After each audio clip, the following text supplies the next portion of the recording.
Welcome to Firm Excellence, module number 8. And this week, we're really excited because we're talking about leadership for the very first time directly as a subject as part of the program. With me here in Inverness is Billy Grant, who's a sales director of Everest Home Improvements here in the UK. Looks after a lot of people who are professional salespeople who have to do a lot of the things we talk about on Firm Excellence, of course, day in, day out. Let's get ready for this week. And whilst I load up, of course, our module, I want you to start thinking about all those great things you could be doing, of course, in your firm. Now, as part of this week, we're going to be looking at leadership.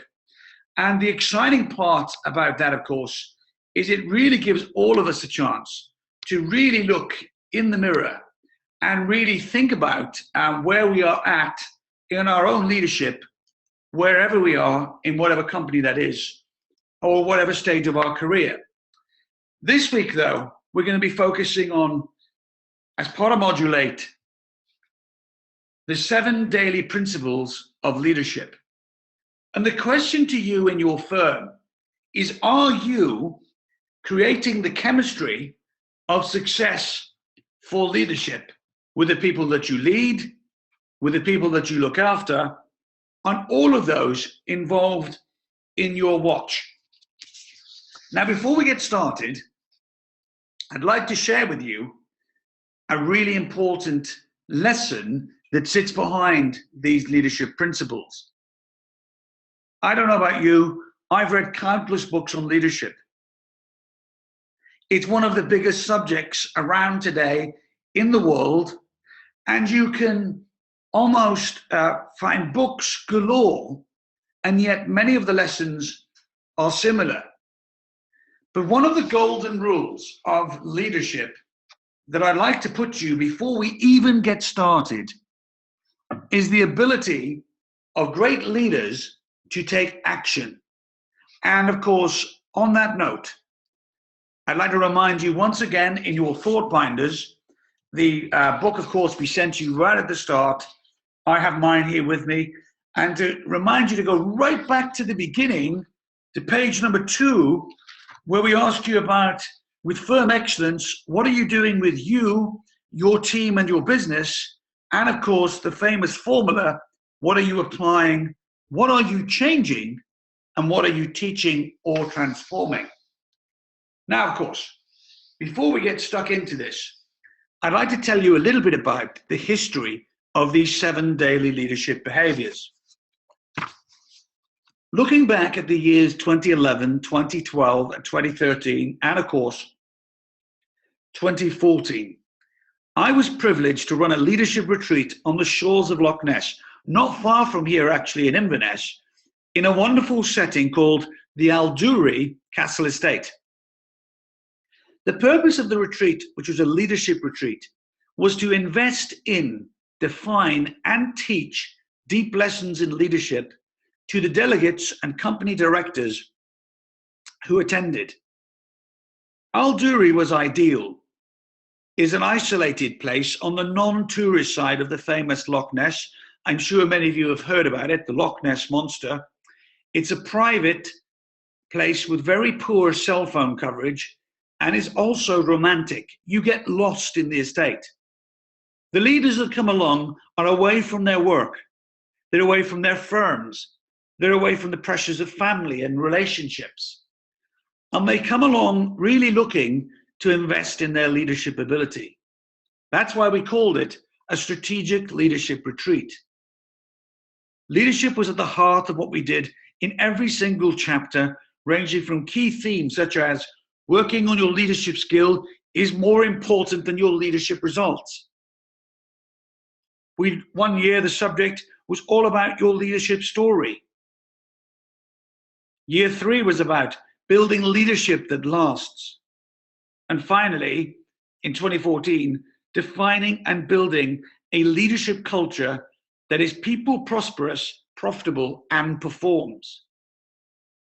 In one particular year during the retreat, we did a study, and this particular study was designed to thoroughly test the leaders that attended.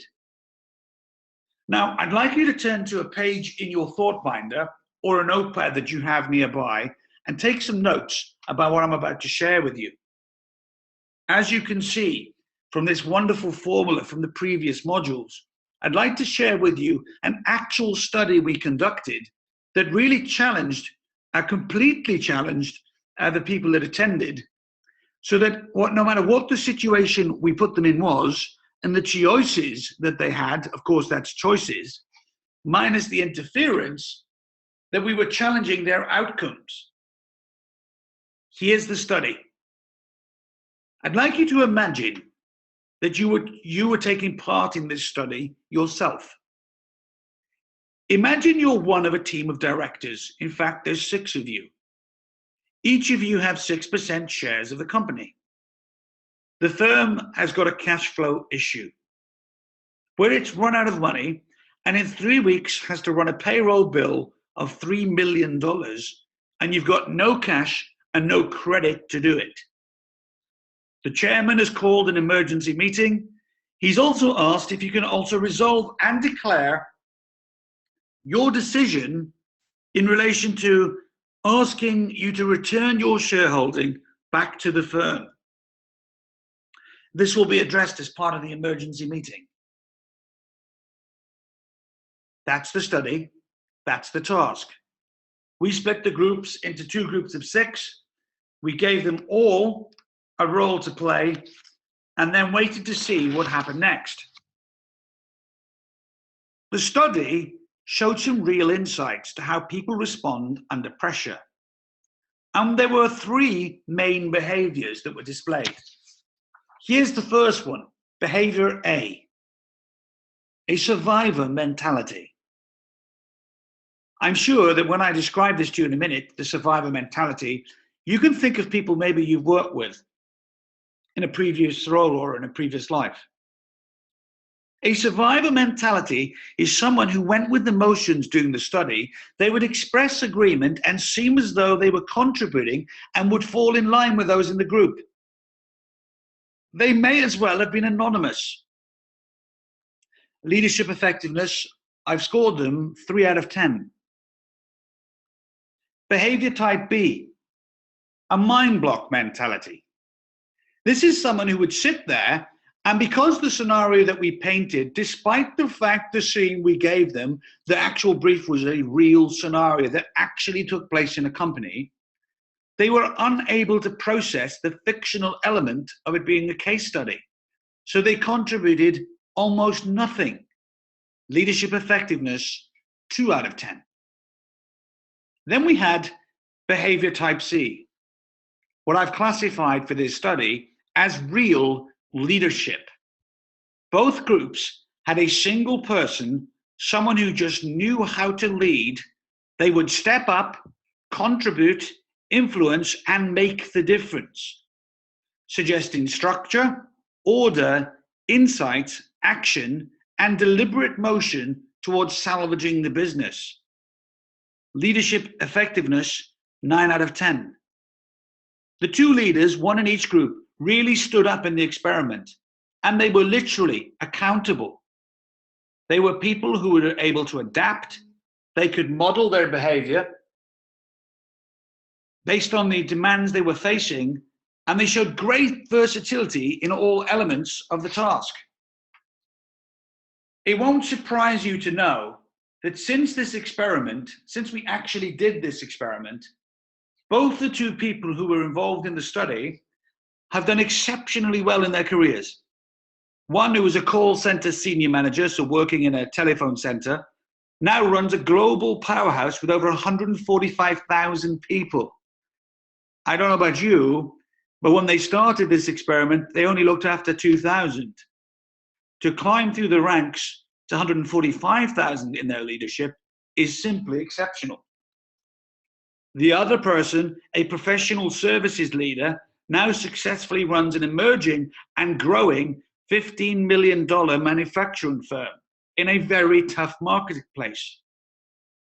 The lessons we can take from this experiment, and many of the lessons shared at the retreat, have become the foundations of some of my work in the RLC Daily Leadership Principles that I'd like to share with you today. We have these principles to enable all of us to assess and check in with where we are on a day-to-day basis in our leadership, applying real leadership tools, techniques, and principles to all the things you face in your firm or payroll vault practice.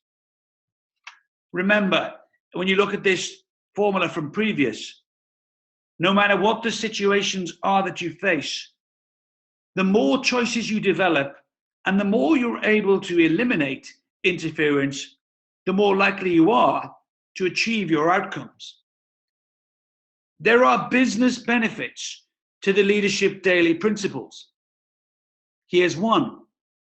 The principles eradicate most of the challenges people experience in people surveys, employee engagement, and customer service. The principles embed, sustain, and reinforce the culture you desire to have as the firm owner or the leader in your firm. They just enable them to exist. And finally, they also guide the leaders across your organization with solid rules and guidelines on how to build, develop, and become a better leader. Whatever your business is, whatever your role is, or your ambition as an individual, putting these principles into action, coupled with some of the great thinking and distinctions that we've identified today already in the Firm Excellence program so far, you will most definitely yield multiple returns on your investments if, of course, you take action. As we go through today's module, once again, please do remember, stop and think about the things you need to apply and get yourself ready to transform your firm, your people, and of course, anyone else in your life. We also want to go back to the I CAN session and the magic stuff that you've already learned. We're going to refer to some of those tools throughout the process today, so that no matter what situation you find yourself in, you can always answer the following questions. What are the additional choices or tools? Let me say that again. What are the additional choices or tools that I need to be more effective in the way I lead, inspire, and develop my people? Second question, how focused am I daily on the outcome of my day, the outcome of my people, and the changes I can make to be a better leader or even a better peer or colleague? Let's take a look at this top leadership tool right now. The tool is called SBE. SBE is a tool that allows you to have a difficult leadership conversation or plan and prepare for a meeting you're about to have. Usually with SBE, it's used in two different ways. Here's the first way, type A. Type A is a difficult people conversation. You know the ones, a one-to-one or a personal development review, or even a performance discussion. And the type of performance discussion that I like to refer to, where the person involved thinks they're doing a slightly better job than they actually are. These, it doesn't matter how experienced you are challenging discussions. Here's how you use it. Look at the word situation for a moment. See it as a personal performance tool. Here are some questions you can actually ask. By the way, after this week's module, it might be worth you, when you go onto the Firm Excellence course site, going back to this part of this week's module and either listening to it again or, of course, replaying the video. When you're using it for a difficult people conversation, and therefore SBE, the tool on the screen, as a performance tool, here's some questions you might ask for situation. Tell me about the situation as you see it. Now, as you know, I have Billy with me here in the studio. Billy, tell me about the situation as you see it. Allow Billy just to answer. What is the information that we're looking at here, whether it's a KPI performance indicator whether it's data, whether it's intelligence or insights. Billy, what is the information telling us? Also, you can ask, what other data do you have? It's often worth considering whether the performance is red, amber, or green. Red being not very good, in fact awful, amber being improving, and green being brilliant. And then let them know under the situation, here is what the information is saying to me. Using the situation stage as a place to ask questions just to lay out the picture and the scene. Behaviors in a difficult conversation is slightly different. This is where you ask your big questions. Again, going with Billy as an example. Billy, what does your behavior demonstrate to us in this area? What examples of success do you have? What are the things you need to learn? What's really interesting here is when you ask behavioral big questions, it forces the other person to tell you what they think. It gives you an opportunity, if you've done your preparation right, to stop and talk about the gaps, your gap versus theirs. The final section, effect. Ask effect questions to the individual, such as, what is the impact of this performance to you, the firm, and your future? What impact is this having on you right now? What is the desired outcome you have from your own performance? What is the outcome of the performance or issue at hand if you don't address it? How motivated are you, Billy, to turn this whole situation around?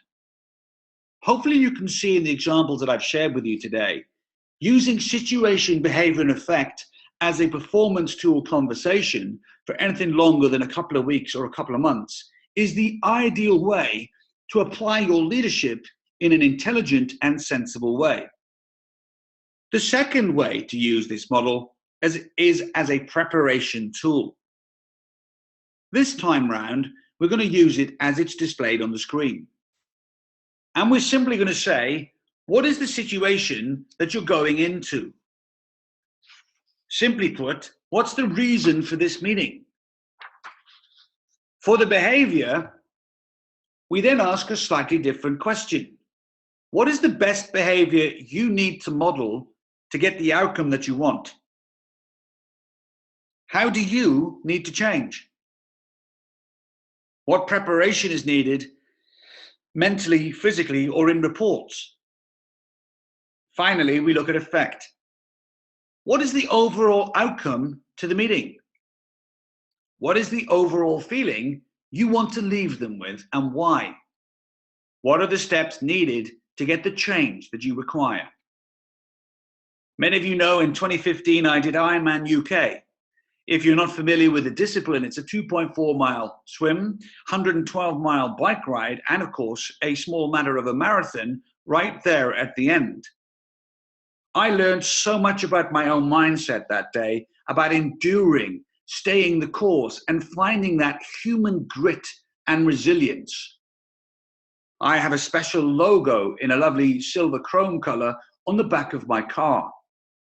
That is there only for one single reason. It reminds me and symbolizes the attitude I had that day, the behavior I chose. And I ask myself, every time I get in the car to go to work, by looking at that symbol on the back of my vehicle, how can I be the very best of myself? Using SBE as a preparation tool is a true leadership secret. And as you look at the periodic table of leadership success today, we are literally going to give you lots of formulas and tools and ideas that you can use, like SBE, to totally transform your leadership. Now, before we go any further, let's look at daily leadership principle number 1. Daily leadership principle number 1, in line with the SBE tool, as a daily leadership practice, is model the right behaviors you expect of others. In fact, let's look at it this way. Model the behavior you expect of others tomorrow today. This simply means do it yourself. It's actually as simple as it sounds. It is the most challenging of all of the principles because the principle demands that you look in the mirror, not at your people. You look at your own standards. You look at your own behavior and you answer truthfully the following question. Am I modeling the behavior I expect from others? You see, in clients and companies all over the world, I see so many people forming rapport in a negative fashion. Here's a couple of examples. Gossiping. I'm sure you've seen it yourself, talking at the water cooler machine or at the coffee break. And you see people chatting about other people. Is this a behavior you want in your firm? What you must also recognize as a leader, the people in your team are simply building rapport in a negative way. The secret is to tap into that and change the conversation. Are you someone as a leader who is guilty of gossiping? Here's another one, complaining. Whinging and winning as two different words, whinging, whining, and winning are very similar in the way that they're spelt. The gap is tiny. By removing the letters in whinging that turn it into winning, you simply transform your thoughts. If you don't believe me, write it down now. Again, though, one of the power tools we shared with you last week was that you should have a zero tolerance to negativity in your firm.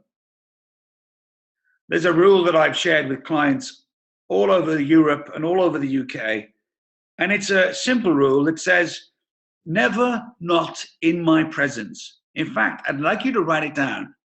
Never not in my presence. How many times have you experienced people speaking about somebody who's not actually there? In some cases, that person can be the customer. It can be a client. It can be a people or a person in your firm or a member of the family. The secret, of course, is to simply not do this at all. If you want your people to be motivated, inspired, determined, and resilient, this principle demands you display that yourself first. If you want people to be brave and bold and courageous and confident, this principle demands you do the homework and the learning and the coaching and the study to become confident yourself first. Many years ago, I was working with a client and they said to me, a well-known super giant brand in the telco industry, they said, well, Dave, would you and your team be able to write a program called Advocacy for a layer of the management team within our firm? As a coach, I asked a simple question. What's the outcome of your program? You can imagine the explanation. We want our management teams to be true advocates of the brand and behaviors expected of everybody in the team. So I asked them one more question, known as the second question. Okay, if this is something that you want to do, is this something you want to do to your people or with them? The client answered, to needless to say, they said, we want to do this to them. I simply said, then there's no point running a program. People in firms today, the world over, will do and mirror what the leader does. Our behavior defines who we are. Our behavior reveals to others what we actually really think. Many of us forget it's a tool and a communication moment when we can actually inspire others to be more in tune and aligned with the whole firm if we do it ourselves. I mean, ask yourself the question today. Are you an encourager or a critical voice? How many people have you worked with over the years that always highlighted the things that were wrong in a situation? Even if they were right, what happened to the motivation of the people involved? The secret is balance. encourage and offer people stretch, be critical and highlight what's going well. Paradoxical leadership, modeling the right behavior, is always dealing with poor performance every time you see it, always dealing with conduct every time you see it, and equally in good measure, inspiring your people daily by modeling the great behavior and doing the things that make them feel magical inside and feel like they genuinely have the gift of the possibility within them. You see, leadership is so important. Let's explore situations for a moment and all of the different roles you might just have in your life. Are you a firm owner? Firm owners, the biggest challenge here, you can become so precious about your company, you get in the way of everybody. I'm working with a CEO at the moment, and this particular CEO has said, "I'm the CEO." Before I tell you what he said next, think about the sentence, "I'm the CEO." You can imagine the type of coaching we're doing. Who cares if you're the CEO? Are you the leader? If you're the leader, model the right behavior, and the people around you are much more likely to do the same. Here's another one. Are you a leader?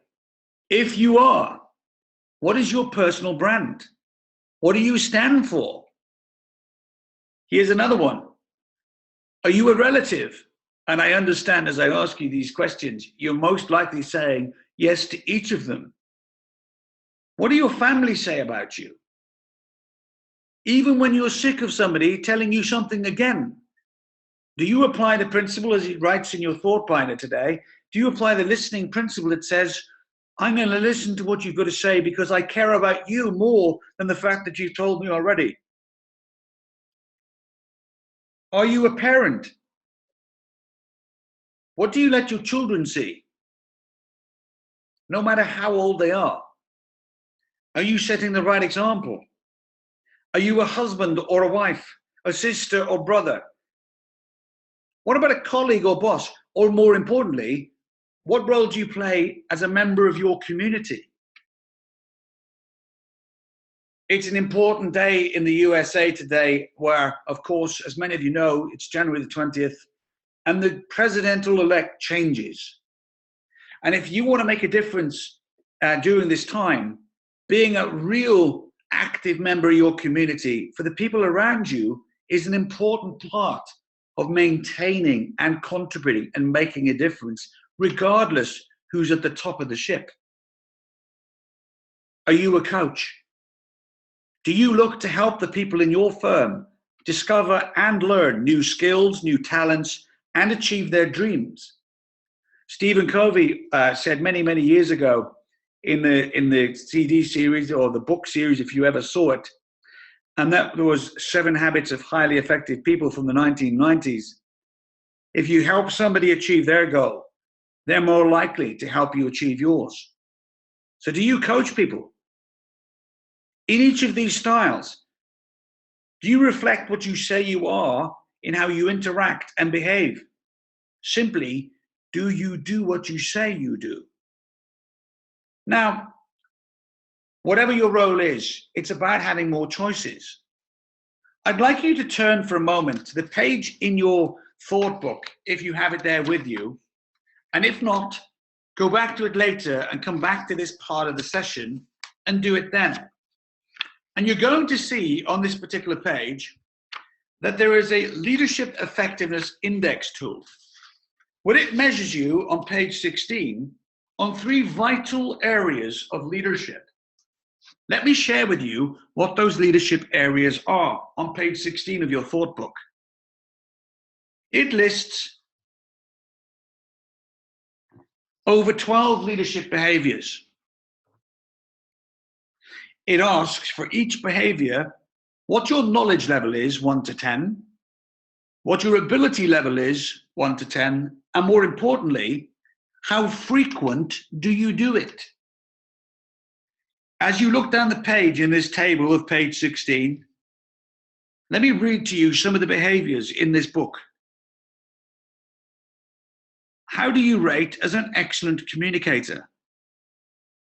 What about your ability to focus on the worthwhile goal or vision of your firm? Do you embrace innovation and creativity? Do you coach your team at all levels? Do you enable the team to realize their own potential? Do you acknowledge individuals' ideas and input? Do you encourage autonomy? Do you involve the team in the decision-making process? Do you encourage mutual respect? Do you lead by example? Do you remain committed to the goal and vision, and do you stay the distance?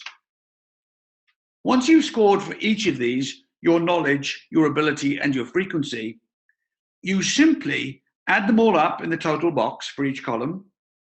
You divide them all by 12, and you use the divided scores as a multiplier.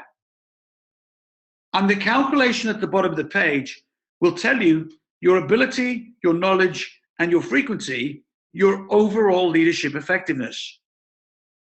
If you score when you complete this task 29 to 41, you're an okay leader, a foundational leader. If you score 41 to 66, you're in the average to good camp. If you score above 67 and you're truly honest with yourself, you'll hit the excellent segment of the score. Most people who do really well after years of experience are still only likely to hit the 70 mark if they're lucky. Take a look at this index and see what you think. It's designed to test you and challenge you. It's designed to bring to life how honest you are with your leadership, and more importantly, how strong you are with your own answers. Just before I share with you a really insightful study, I'd like to ask you once again about your purpose statement and go back to page 9 in the thought finder. Once again, you will see there are some fantastic human sentences that exist on this page. He ended slavery in the USA, was determined, persistent, and full of courage. Lincoln. He was the first South African president in a fully democratic election. Nelson Mandela.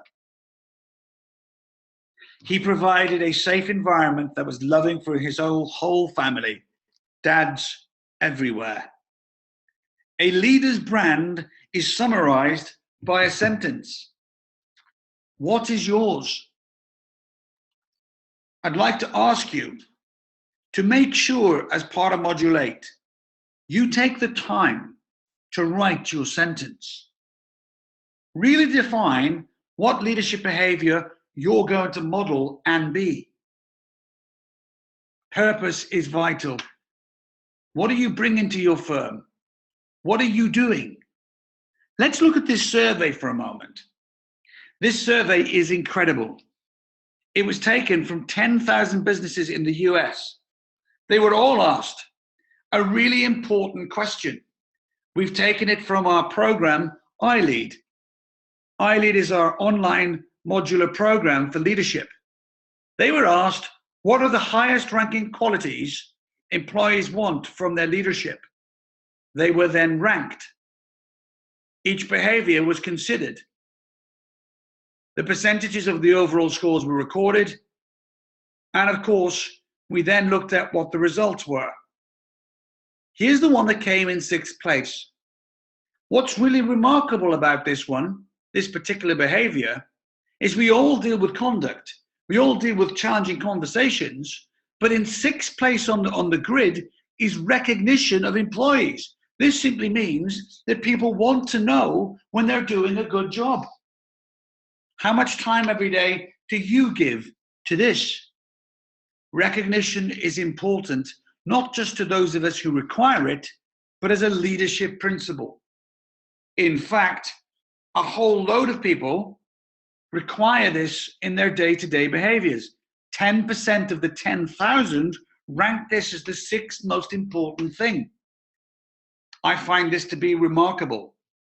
I meet leaders all over the world who tell me it's really hard to do this.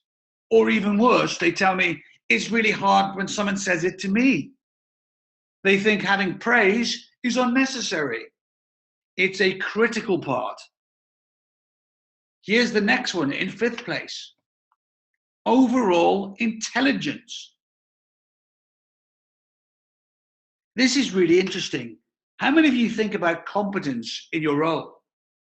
How many of you think, oh, I don't know enough yet, I haven't got the right experience, or I don't know in my marketplace, oh, I'm not sure how to do the networking or do that thing that's going to double my firm in its size.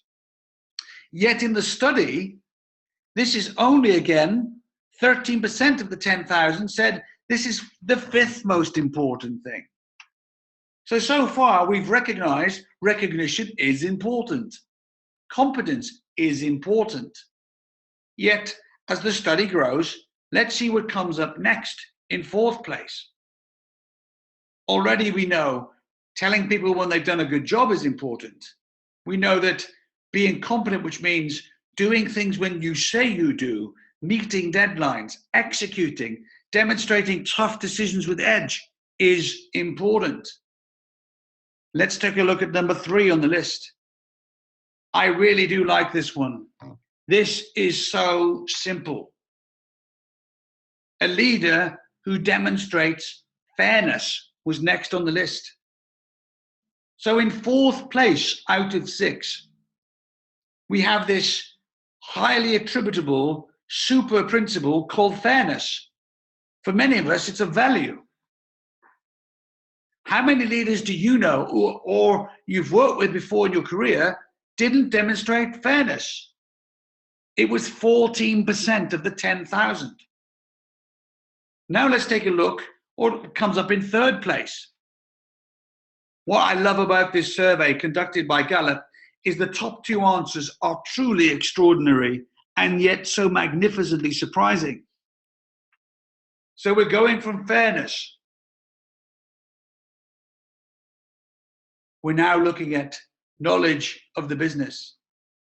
I meet so many leaders who I coach who say, I'm new, I still don't know enough yet. And yet, this is such a simple thing to fix. If you're new to a firm, a business, or a marketplace, it is your responsibility to learn the business.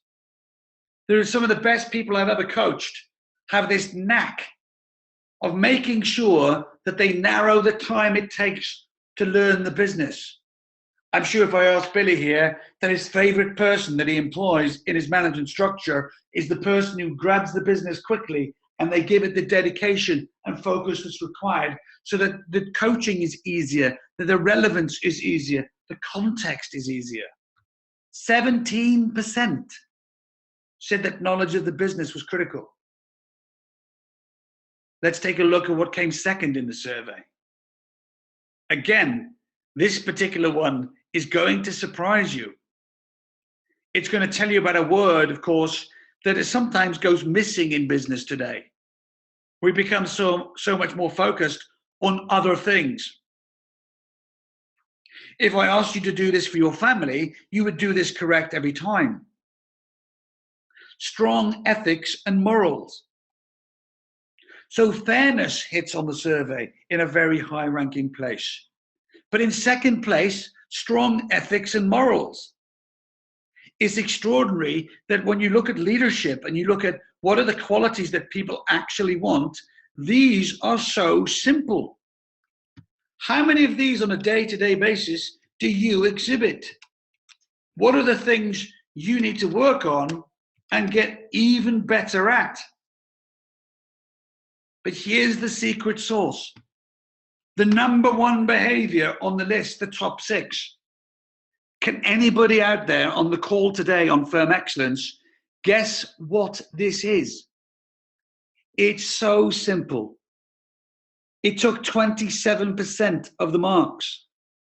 So 10,000 people all said, over 2,700 individuals.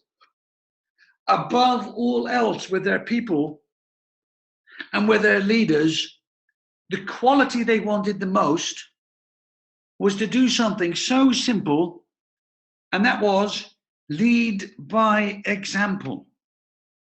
Let's go back to the leadership principle we're sharing with you at the moment. such an important leadership principle. And that leadership principle is daily leadership practice number 1. Model the behavior you expect of your people tomorrow. Maybe you even need it. Model whatever that behavior is, yourself first. If there's something in 2017 that actually is so important, your ability to be the example to your team and your people is so important. Just stop for a moment. And before we go on to the second principle, I just want to ask you, how do you fare when it comes to modeling behavior? What do you need to apply, change, and teach? You see, when people see that you model the right behavior, they're much more likely to do the next part. You see, the second daily leadership principle is about creating a shared vision. Do you have one for your firm? I mean, just for a moment, let me remind you of the last lesson. Just take a look at this.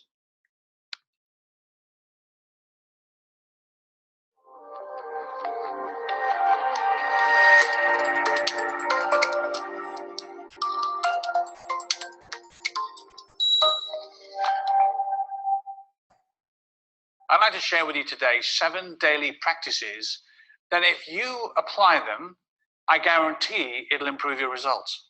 What's more interesting is if you're going to take a look at all the different companies out there in the world today, and those you know, like I do, are hugely successful, I guarantee you'll find they'll be using all of the daily practices.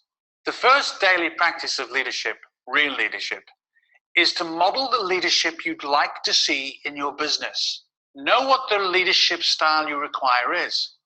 Know what you expect from your people. Know how you want them to be tomorrow, next month, this year, and model it yourself first. Model the leadership you'd like others to be. The challenge about this is, of course, you have to go there yourself first. You have to be the leadership style your business needs, your team needs, your people need. And that's always tough, because I can tell you there are times in my life when I don't feel like it. I maybe don't want to do it. Maybe I'm tired. Maybe I haven't eaten enough that day, or maybe I have had 4 or 5 working days that have been quite tough. That's the time, in fact, is the most important time. You always choose to model the right leadership in the right situation with your people every time. Modeling your leadership, in fact, actually, modeling the leadership your people of your organization really need, the style that the future of your business requires. The concept is that the leadership that tomorrow's growth requires is the style you need to choose today. Doing that every day, making it part of who you are, what you do, and your daily agenda is one of the truths that I believe has stood the test of time. Of course, when you get this right and you apply this to a shared vision, and you know the story of your firm, you can genuinely transform your company. Now, again, the power of story is critical in creating an inspired team and firm. I mean, there's a page in your booklet today, in your thought binder. It asks for me some really important questions.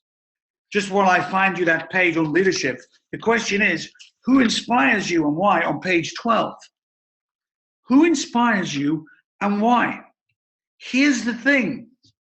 The person that usually inspires you is not someone you read about in the press. It's not a famous person. In the workshops on leadership I've run over the last 12 years, some 24,000 hours of coaching, plus more. Whenever I've asked this question to some really super intelligent people and people from all walks of life, the answer is almost always found in your local environment. It's a fascinating thing. Creating the story requires you to think the right things, the letter T. It requires you to take the right actions in order to get the right results. The power of story, the power of a shared vision really works in your firm And it's the thing that allows you to match your people and skyrocket. When you hear story, there are things that happen to you. People can stop and totally listen. You get their attention. They often will find themselves having instant empathy. They become the story. The story can often actually happen to them. And in that moment, the brain can't tell the difference from it being a story to being something that they're just simply imagining. Just for a moment, I'd like to tell you something important to me. You see, story gives people hope. A couple of years ago, my uncle died of cancer. He was diagnosed in a 3-month period, and he died very, very quickly. Whilst the situation is clearly traumatic and was challenging for me and my family, it was also a time of true inspiration. My uncle did things I've never seen before, and I'm sure many of you have. They are things I will never forget. Here is an example. My uncle and his wife had a seriously disabled child who was a young adult. So they had specialist equipment in their home. Once he'd sorted out all of his legal issues, as he knew he was going to die, he sorted out all of the issues, even buying the forever home for his wife he was going to leave behind. He sold his model train set. Not only that, he took the time to write a small booklet of all the instructions his wife Sue would need to know, whether that's the central heating, all of the gadget stuff, both in the home that they were in and the home she was going to move to. Despite his situation, my Uncle Phil, he found ways to model the right behavior. He found ways to express love. He understood the importance his actions were going to have to ensure he was remembered and loved by all of us way beyond his time of passing. Story is important to us, and when we hear it and imagine it, we can connect. Whilst his story is sad, how many of you can relate to stories that are similar to that? True inspiration. Stories are an amazing tool. When you have a story about your firm, when you have a story about your clients, when you have a story that grabs your attention, it truly is extraordinary. People can listen to it and become it. Stories are a tool that's used all over the world and all over the world to sell, to influence, to create hope, to create empathy, to motivate, and to encourage. The important factor is that in your firm, you have a vision, you have a story that strives for excellence, with brilliant objectives and brilliant actions that make a genuine difference every day with a meaning. Leaders often think they share a story once, maybe twice, maybe send a slide deck, maybe make a poster, or even send an email, and they think their job is done and complete. They then sit in their office thinking, why are my people or the people in my firm still failing to get started on this mission, vision, or story? The reason the story has not been brought to life is not lived out, and the CEO or the founder is not really happy. It's because they're not narrating the story over and over and over again. You see, the interesting thing for me is, many years ago, I worked with a very, very intelligent CEO of a large electrical retailer who employed over 25,000 people. And he made a decision that he would preach the story of the business continuously wherever he went until such a day a Saturday support worker who only works 8 hours a week would tell him the story back. This took 6 months to happen for the first time and a whole year to happen consistently. In the meantime, he kept telling the story. Story brings the future to life. Story allows others to relate to it and understand it. And it allows people to decide and identify the part that they play in it. There's a famous verse in the Bible that says, without vision, the people perish. Perish means to slowly and definitively break down, almost to the point of no return. Without means it's missing. The people means the people in your firm. Do they know your story? Leadership Daily principle number 2, create a shared vision. I'd like to ask you 3 quick questions before we look at the final leadership principle today. What do your clients say about you? What are your people in your firm thinking and talking about? Do they know your plans for the future? If you have a leadership team, do they know the story and how to tell it? You see, story should never be left to chance. It's something that takes time and effort to get absolutely right. If you want to know anything more about this story, and of course the RLC success framework, something we've been using all over the world for many years now, to create that real story of your firm for the next 5 or 7 years, is something we know how to do. If you want to know more and you'd like us to reach out to you, or you reach out to us afterwards, please drop us an email to Todd, T-O-D-D, @rlc-global.com, and we'd be delighted to help. Let's look at leadership lesson number 3.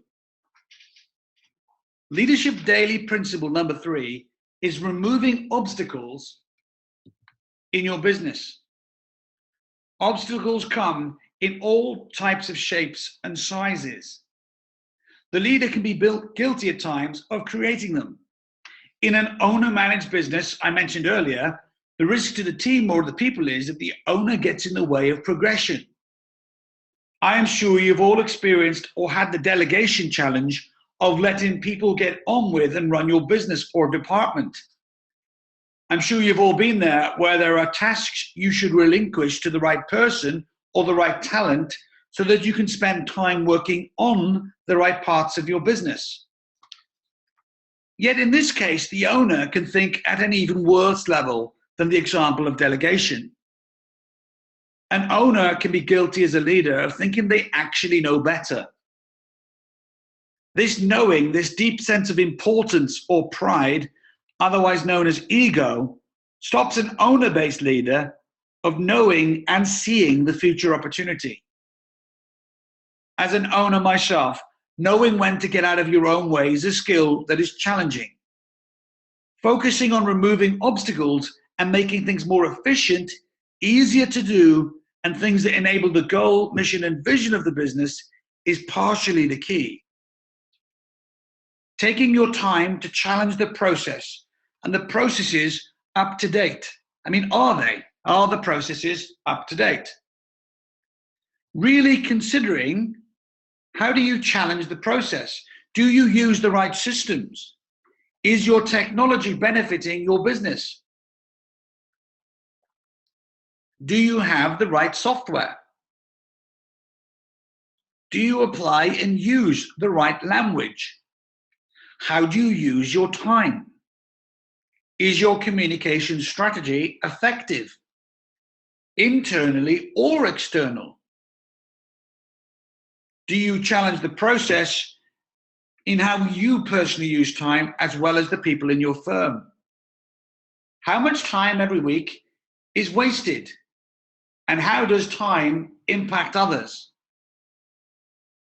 Are your meetings effective? Do they impact the firm in the way you want? Are they managed?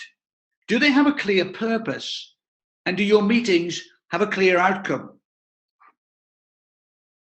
You see, we've spoke about this now for many weeks in Firm Excellence. Do the people in your organization have the right beliefs that not only enable the growth of your organization, they also believe in the story? There are many things to consider in the world of obstacles, and there are things that a leader, an owner, and a practice owner need to work through to add value to your people, to the business, and to your clients. This week, as part of the leadership principles, I'd like to give you some homework. Before we do our next Firm Excellence session, I'd like you to answer these 3 questions. Catch yourself modeling the right leadership behaviors. For some of you there on the call today, you may have to decide what those behaviors actually are. Take the time to write your story. A couple of weeks ago, we actually did the fast forward technique with you. Write your story as if you've done it already. Write it as though you've already achieved it. And imagine the total success picture and write it fully, as if it was a headline article in a newspaper near to where you live. Notice and identify all the obstacles and challenge the processes. I'd like you to really focus on simplifying them or even correcting them. Please do have this done, of course, in time for the next Firm Excellence program. And in case you're wondering when that is, it's coming up, of course, next week, where we're going to continue the journey of these 7 leadership daily practices. This week, of course, we've done the first 3. As we move to Q&A, which I'm really excited about, I'm really looking forward to the opportunity to see what many of you are thinking about real leadership principles out there on the live call. Now, of course, I know that Debbie is here. Whilst we're here with Billy here in Inverness, I'm just going to bring the camera back on. I'm going to ask Billy some questions about the leadership in particular and the 3 different principles that we've looked at today. So, Billy, welcome back, and welcome back to everybody out there, of course, with us on the call. Billy, you've heard us share the 3 daily leadership practices today. Yes. And I'd like you to tell me, from your perspective, you know, the first one, modeling the right behavior. What's the insights you have as a sales director? Maybe what are your thoughts on that? If you want to just wheel forward a little bit to make sure that the computer picks you up. Yeah. So what's your experience of that? Well, as I look into 2017, more than ever, I realise you have to be what you claim to be. My job is to create an environment so my whole team can do the same. That's to Everest, the business, to my managers, down to their field sales consultants, the field sales professionals, and of course the field sales consultants onto our customer. And that's what's important. And it always is in line with our values, which we have created, which is through trust and transparency, commitment, passionate, united team, and very proud, which in turn is all results driven. So I want to pull out perhaps a highlight for you there. You said that one of the insights was to be. Is that the phrase you used? Yes, to be. Just say that bit again. That really to be what you claim to be. Now, I think that really resonates with me because as a coach and as an encouragement to everybody on the call today, I'd like to make that statement a little bit firmer. As a coach and as a leadership guru, look into the future this year, I think it's a fundamental characteristic for a leader. Be what you claim to be, and actually, if you want your people to follow you and do more, be more energized, take on more responsibility, set the standard, almost go to the well yourself first, and you will be amazed at what people start to do just by the fact that you're setting that standard and doing that, of course, yourself. Billy, on the second part of today, we talked about the power of story and having a shared vision. What's your experience of that yourself? Well, clear vision, I really have to have a clear vision that my people can understand. And not only understand, but they can do it daily. It is the most important part.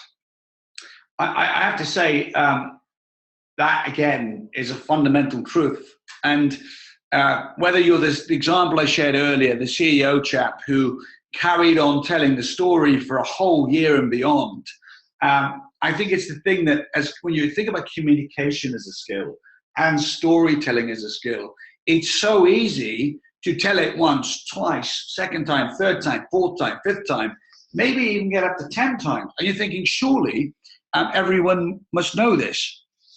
The truth is, Billy, I relate to what you're saying, because I think you've got to tell the story until it's time to evolve the story.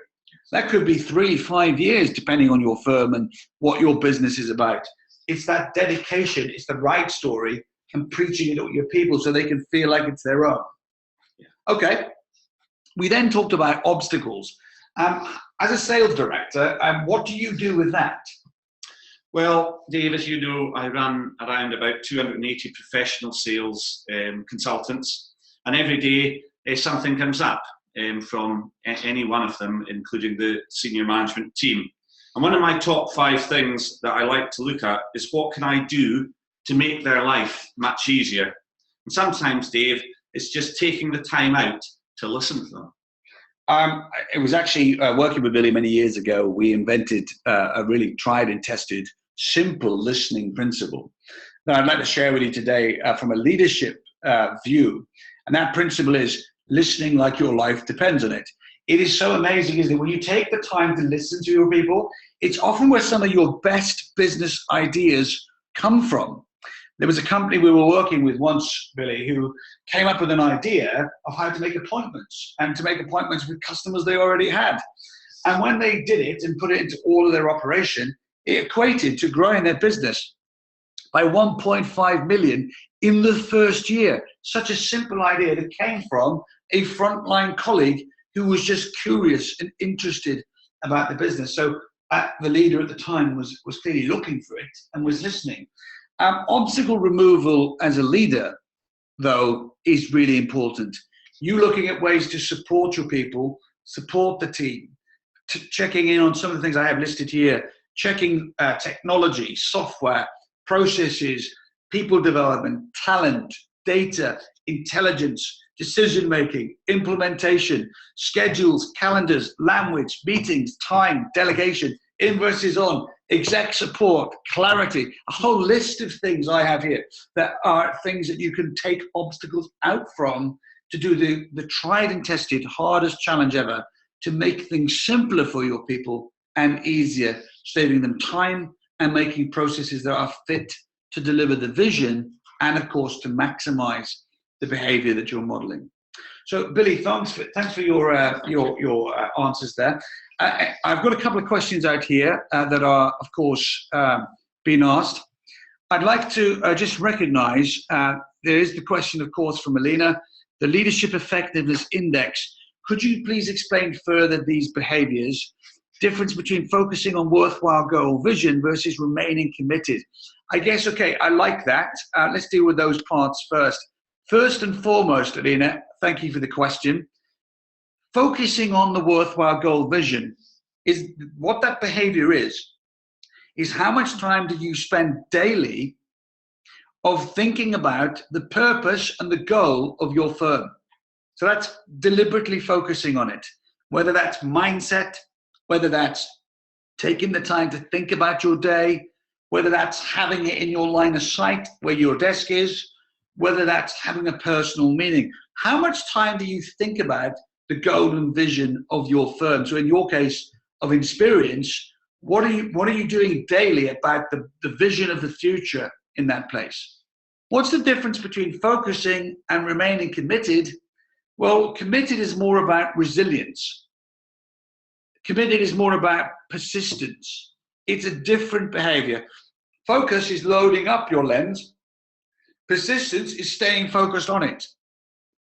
It's your ability under pressure, and particularly in a busy life or a busy time, how good are you at enduring at the goal you've committed to when times are challenging?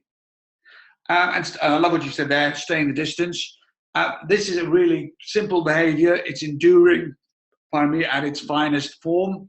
How good are you at enduring?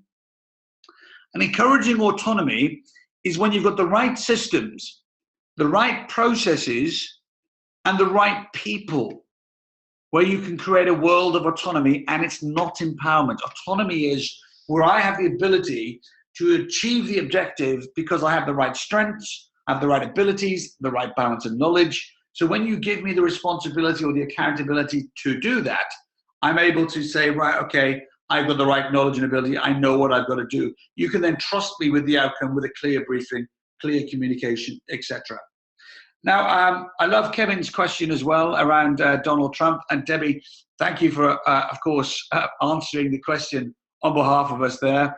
And I like your tongue-in-cheek question. Alina, hopefully I've asked those questions, answered those questions for you. The LEI index is just a really good way of making a fundamental leadership point. And that is, of course, really simple. Having the right knowledge about your leadership or your skills or your behaviors is one thing. Improving your ability, of course, is the next thing. The final thing then is the frequency of combining the knowledge and the ability. How frequent are you doing that thing in your firm that's making it a tangible improvement and benefit to not just you, your people, your story, and of course, your whole organization? Leadership principles, in closing, are really stretching. There are things, of course, that we are really, really stretched by on a day-to-day basis. We have to model the behavior that we want others to see. If you get that right and you're able to smile a little and really model the right behaviors in your firm, I'm almost certain it'll transform your culture, your leadership, your alignment, and a whole load of discovery in 2017. I've been Dave Evans. We've been with my guest, Billy Grant. Billy, thank you for being with us here, Sales Director, and hosting the call today. Can't wait to see you all next week with the homework done on firm excellence. May I wish you every success and a fantastic rest of today, wherever you are dialing in